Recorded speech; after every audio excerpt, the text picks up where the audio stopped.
ஒரு ஸ்பூன் சாப்பிட்டாலே இன்னொரு ஸ்பூன் கேட்க வைக்கும். அவ்வளவு ருசியான சேமியா கேசரி. கேசரியில உங்களுக்கு முந்திரி அதிகமா பிடிக்குமா இல்ல நெய்யோட மனமா? ஹாய் ஃப்ரெண்ட்ஸ், நான் உங்க நளினி. இன்னைக்கு நம்ம கிச்சன்ல சேமியாவை வச்சு ஒரு சூப்பரான டெசர்ட் செய்ய போறோம். பார்க்கும்போது ரொம்ப அழகா, சாப்பிடும்போது ரொம்ப கிரீமியா, ஒவ்வொரு ஸ்பூனும் ரொம்ப டேஸ்டியா இருக்கும். எப்படி செய்யறதுன்னு பார்க்கலாமா? ஃபர்ஸ்ட் ஒரு பேன்ல 3 டேபிள் ஸ்பூன் நெய் சேர்த்துட்டு கொஞ்சமா முந்திரி கொஞ்சமா பாதாம் சேர்த்துட்டு நல்லா பொன்னிறமா வறுத்து எடுத்துக்கலாம். நெக்ஸ்ட் அதே பேன்ல கொஞ்சமா கிஸ்மிஸ் பழத்தை சேர்த்து நல்லா வறுத்துக்கலாம். கிஸ்மிஸ் பழம் பொரிஞ்சதும் ஒரு பவுல் அளவுக்கு பாத்தீங்கன்னா நான் சேமியா எடுத்திருக்கேன். இது பாத்தீங்கன்னாக்கா 100 கிராம் இருக்கும். சார் 100 கிராமுக்கு பாத்தீங்கன்னாக்கா உங்க குழைவா வேகணும் அப்படின்னாக்கா நீங்க 500 ml தண்ணி நீங்க சேர்த்துக்கலாம். இல்ல உங்களுக்கு உதிரி உதிரியா வேணும் அப்படின்னாக்கா 300 ml தண்ணி சேர்த்துக்கலாம். நான் உதிரி உதிரியா வேணும்ன்றதுனால 300 ml தண்ணி ஆட் பண்ணிக்கிறேன். இதை நல்லா மிக்ஸ் பண்ணிக்கலாம்.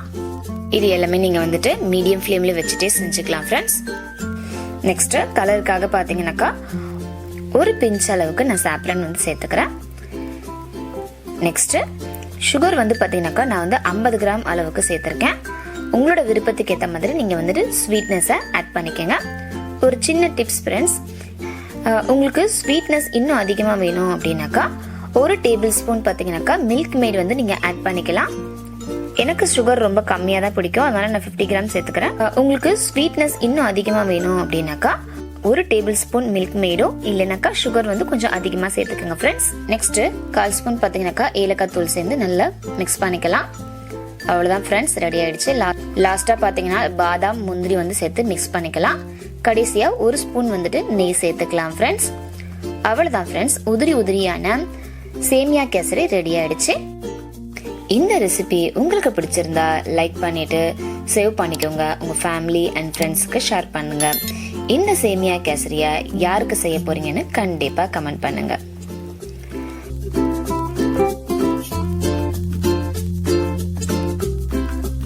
உங்களுக்கு சேமியா கேசரி பிடிக்குமா?